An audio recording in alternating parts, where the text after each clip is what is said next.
falando um pouco mais da relação de vocês com o presidente Bolsonaro, o presidente enfrentou, né, assim, uma crise muito grande, sobre todos os aspectos, crise com o Congresso, crise com o STF, crise com governadores, prefeitos durante a pandemia. Isso. Né? E isso também acabou gerando ali falas que repercutiram muito mal em grande parcela da população.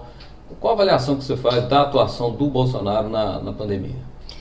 Olha, o Bolsonaro, ele reproduzia muito da vontade dos seus eleitores, né? Você sabe que a gente tem um viés político bastante liberal, então nós ainda defendemos muitos direitos individuais.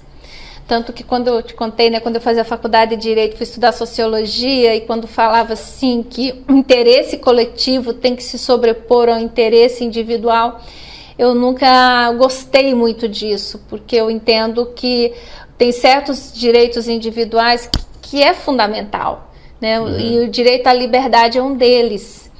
E havia muita controvérsia, como há ainda até hoje, muita controvérsia envolvendo a crise da Covid. Por várias vezes, eu te falo até em números, não agora, nesse exato momento, mas eu cheguei a fazer uma série de relatórios, que inclusive eu entreguei na época para o Zema, que as coisas não fechavam, os números não fechavam. Eu fiz uma série de pesquisas na época e dentro do meu relatório, dentro da minha argumentação, da documentação que eu juntei, eu comprovava com A mais E, por exemplo, que o comércio não tinha nenhuma relação com o número de infectabilidade, quer dizer, eu podia manter o meu comércio aberto, que o índice de infectabilidade não aumentava por conta disso, aumentava por outros fatores. Você vai me perguntar quais fatores são esses?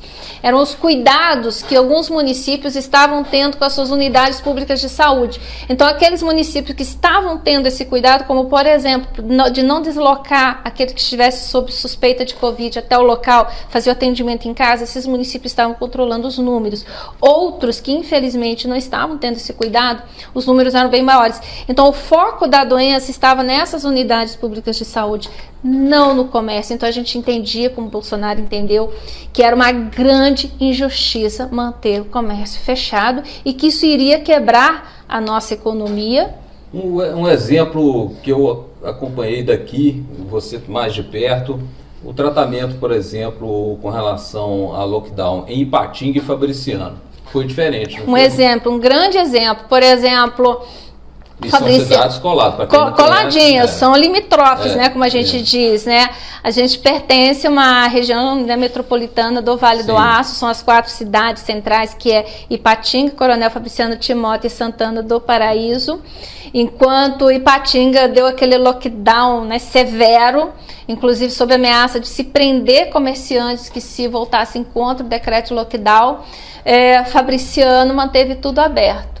Mas qual que foi a grande diferença? Porque em Fabriciano nós temos a presença de um prefeito médico que entende de índice de infectabilidade, se alimentou de várias informações e, como eu também entendi, não tinha necessidade de fechar o comércio, por esse motivo que eu te falei.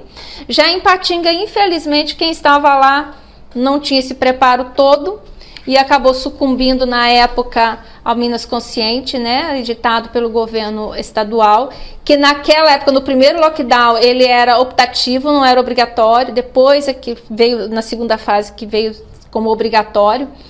E aí Fabriciano conseguiu manter os seus números sob controle, por esse controle que eu estou te dizendo, por esse capricho, esse cuidado com as suas unidades públicas de saúde, para não deixar que a doença saísse de lá e tomasse as ruas. E já em Ipatinga, infelizmente, nós não tivemos esse mesmo cuidado.